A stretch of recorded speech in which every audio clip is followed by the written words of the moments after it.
obrigado. Bom dia a todos. Bom dia e gostaria de cumprimentar o presidente da mesa, o senador Paim, um parlamentar que todos os brasileiros reconhecem como um grande lutador pela causa das questões que afetam os trabalhadores, que afetam a sociedade como um todo, e a segurança do trabalho, através dessa audiência pública, reforça essa preocupação que o senador tem demonstrado ao longo da sua vida pública.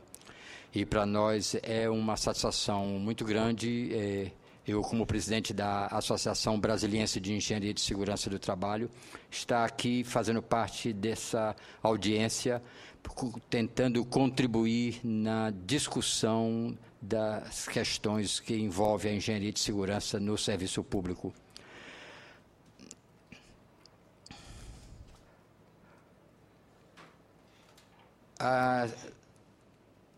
As coordenadorias de câmaras especializadas de engenharia de segurança do trabalho nos conselhos regionais de engenharia, em conjunto com as lideranças da ANEST, Associação Nacional de Engenharia de Segurança do Trabalho, e SOBES, Sociedade Brasileira de Engenharia de Segurança, só fazendo parênteses, eu queria esclarecer que a presidência da SOBES não pôde se deslocar devido a compromissos no Rio de Janeiro para essa audiência e pediu que eu a representasse, como o próprio senador Paim já colocou aqui.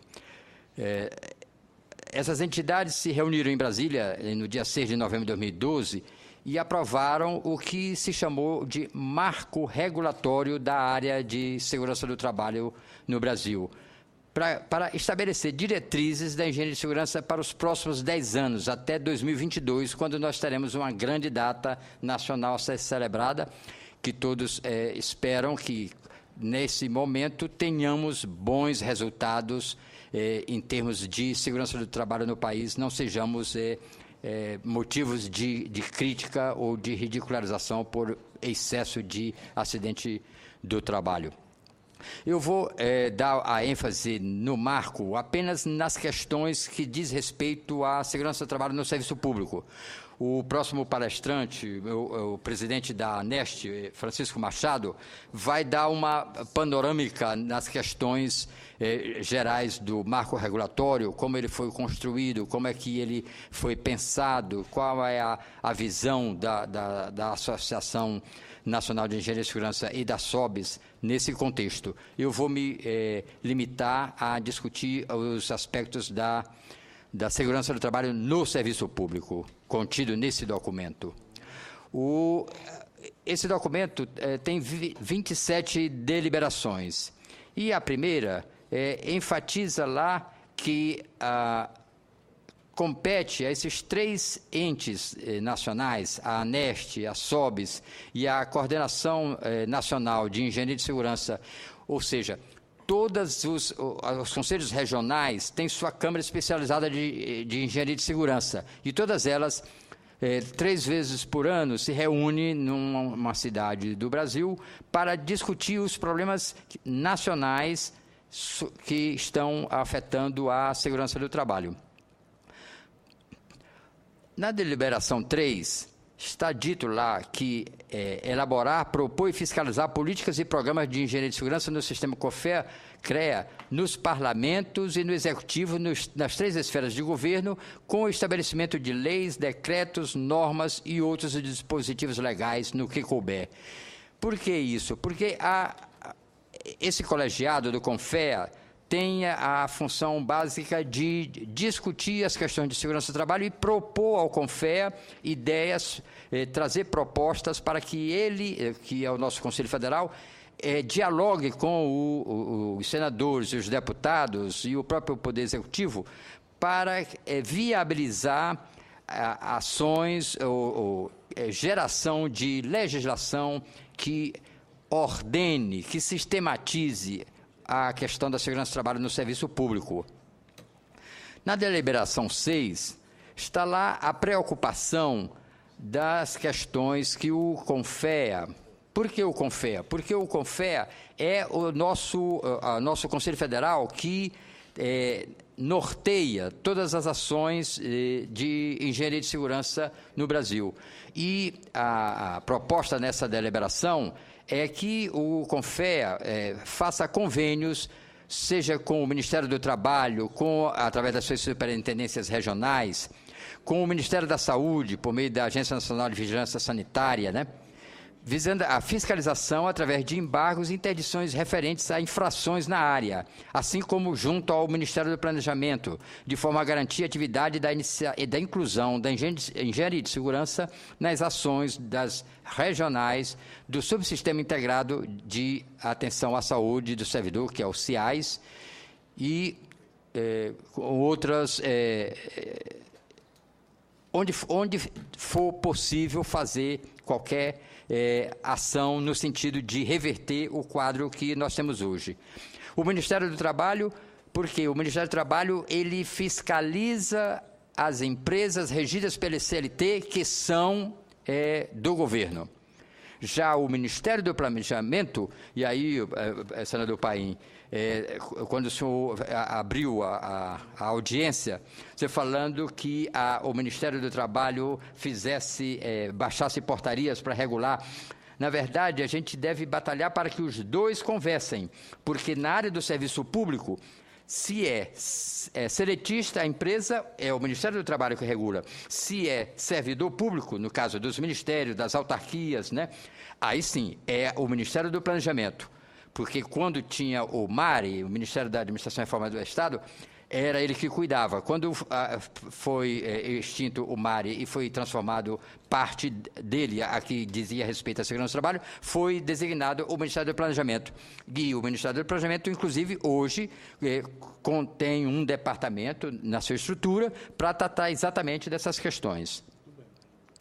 Já na deliberação oitava, a preocupação é que a engenharia de segurança esteja envolvida nas comissões tripartites, porque agora o Brasil é signatário da OIT e todas essas discussões passam por comissões tripartites.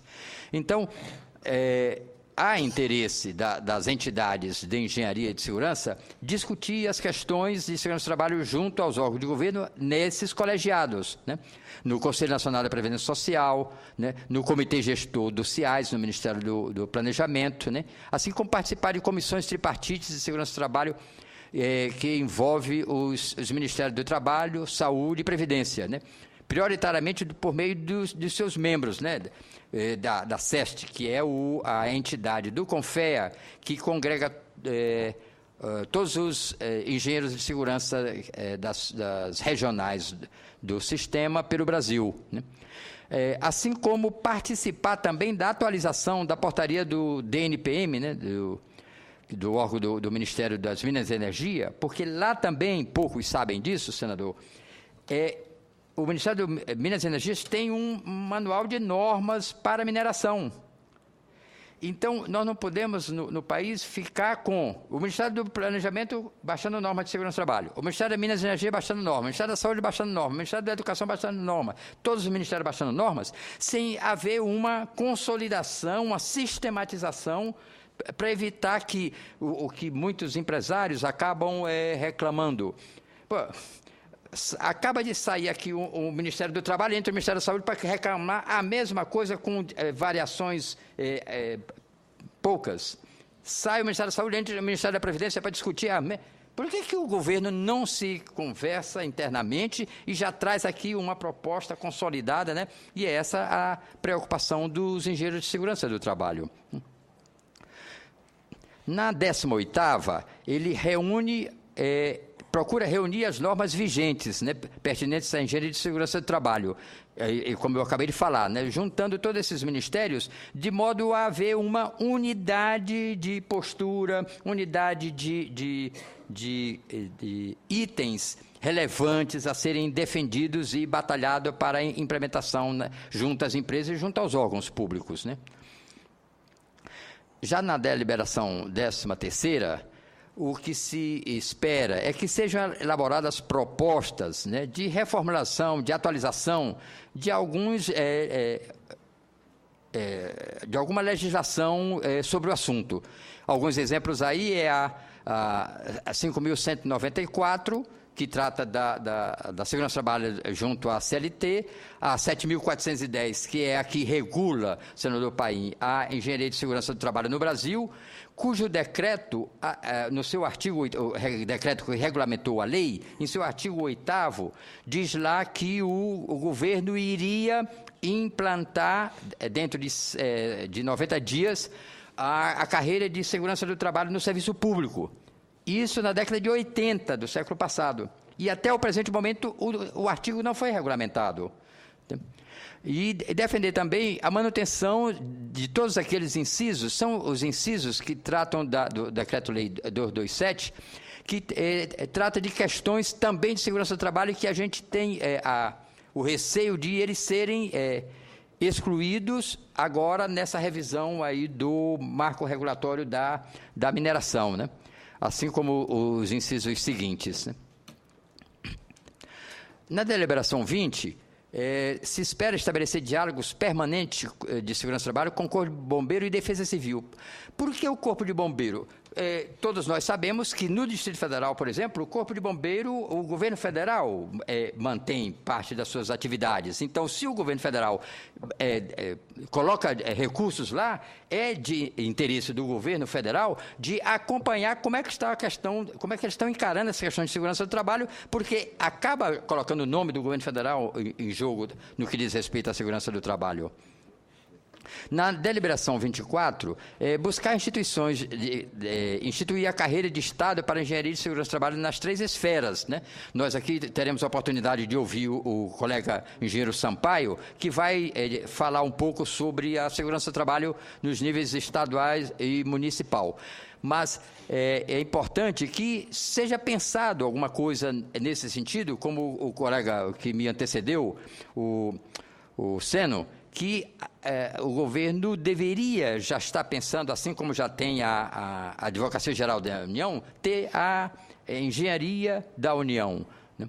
E outra decisão do marco regulatório é de número 25, que propõe que se participe da Política Nacional de Engenharia de Segurança do Trabalho para os servidores públicos a ser implementada pelo Ministério do Planejamento. Essa política, muita gente confunde com a outra política que foi lançada recentemente, há alguns anos já, pelo Ministério do Trabalho e Emprego, junto com o Ministério da Previdência.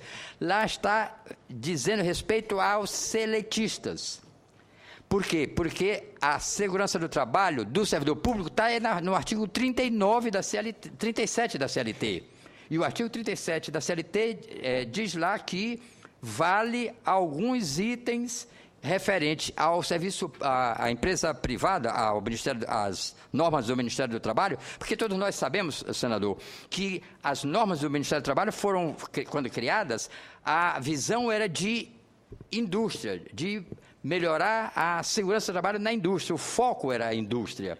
E no serviço público, o contexto é totalmente diferente. Então, há uma necessidade de se ter uma política pública específica para segurança do trabalho no serviço público, e já chegou até a ser ventilada nas próprias páginas eletrônicas do Ministério do Planejamento, que seria lançada em outubro do ano passado, essa política. Só que, por algum motivo, e aí seria interessante se saber o que está pegando, para que a gente possa ajudar tanto o parlamento, né, como a engenharia de segurança, através de suas entidades, para que se deslanche, se efetive essa colocação da política em prática.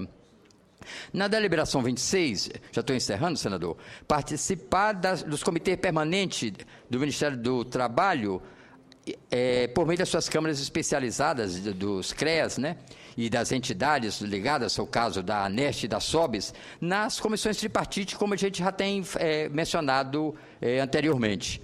A deliberação 27, que é a última, ela diz lá que, periodicamente, será feita uma avaliação, uma revisão, para se ter uma ideia dos resultados alcançados durante aquele período.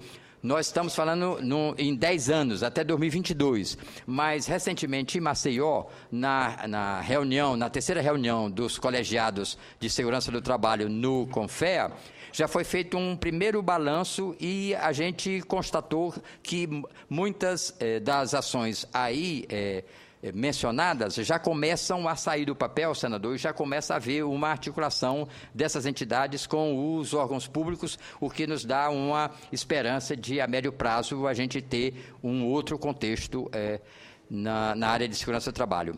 Então, nesse levantamento que foi feito, algumas ações a gente já pôde enumerar. A ANEST está solicitando audiência pública, a audiência junto às assessorias jurídicas do Ministério do Planejamento, do Trabalho e Emprego, da Previdência e da Saúde, para discutir com o jurídico, porque quando sai alguma decisão na área de segurança do trabalho, por algum desses ministérios, o jurídico foi consultado. E muitas vezes o jurídico não atenta para alguma legislação que já está vigindo e que afronta, vamos dizer assim, a área de segurança do trabalho.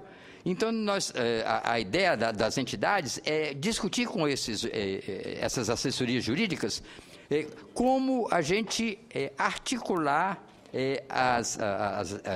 discutir, negociar, ver qual a possibilidade de evitarmos essas agressões a legislações que não foram revogadas, né? O CONFEA já enviou ofício indicando o engenheiro de segurança do trabalho para participar de alguns colegiados. Estamos aguardando somente o retorno, porque os órgãos já disseram que permitem, aceitam a participação da engenharia de segurança, mas ainda não confirmaram essa participação. É uma prova que nós não fomos ainda convidados para participar de nenhuma das reuniões.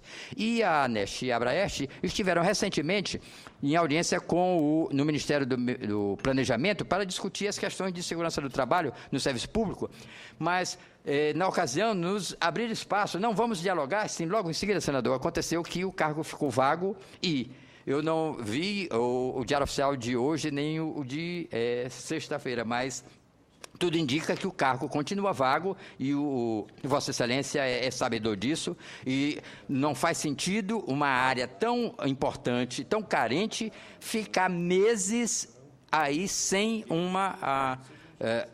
um diretor para conduzir os trabalhos. E questões a serem esclarecidas. Finalizando, o Serviço Público Federal, de 96 a 2011, produziu nada menos do que 23.198 inválidos. Veja bem, senador, eu não estou falando de indústria, eu estou falando de Serviço Público Federal. Alguma coisa está errado. A gente tem inválidos, 23 mil de 96 a 2011, considerados aqueles que se aposentaram com aposentadoria integral, e mais 9.829 que foram aqueles que se aposentaram proporcionalmente. Somando, nós temos aí na casa, por favor, você poderia... Obrigado. Somando, dá 33.027 inválidos, e as ações de engenharia de segurança poderiam evitar, a médio prazo, a continuidade desses números, a redução ou a eliminação de invalidez no serviço público. E as providências do governo federal quanto ao tema, tendo em vista a não efetivação do que prevê o artigo 8º, que eu havia comentado há pouco, que esse decreto 92.530 é o que regulamentou a 7.410, que criou a Engenharia de Segurança do Trabalho. E até hoje o artigo 8º, desde 1986, senhores senador, até hoje não foi regulamentado. E lá dizia que o governo iria, dentro de um prazo, se não me falha a memória, 90 dias, iria criar a carreira de engenharia de segurança do trabalho. E até hoje não foi. E aí a gente encaixa a engenharia de segurança do trabalho nas questões de deficiência, de falta de engenharia que o palestrante que me antecedeu, o José Roberto Seno, já enfatizou. levantamento do quantitativo de engenheiros por modalidade e especialização, incluídos os engenheiros de segurança do trabalho, que o governo federal possui atualmente, sobre os diversos títulos de analista, gestores, auditores, porque médico, senador, no serviço público é médico. Advogado no serviço público é advogado. Engenheiro não, ele é analista, ele é gestor, ele é auditor. Então, o próprio governo acaba não sabendo onde é que estão esses engenheiros e quais são eles, né? Já no que diz respeito à sistematização e coordenação de todo esse corpo de engenheiros, de modo a que as obras do governo, suas edificações e infraestrutura sob sua responsabilidade, funcionem sem causar acidentes, doenças e invalidez. E isso acaba sendo referência. Se nós somos governo, a sociedade nos coloca aqui, é para que a gente acabe colocando as nossas ações como referência, e nós não estamos conseguindo ser referência, porque nós não temos engenheiros na hora certa, nos lugares certos. E, por último, a ausência de dados no boletim estatístico de pessoal produzido pelo Ministério do Planejamento, que contabilizem quantos acidentes com ou sem afastamento ocorreram no governo de 96 a 2011.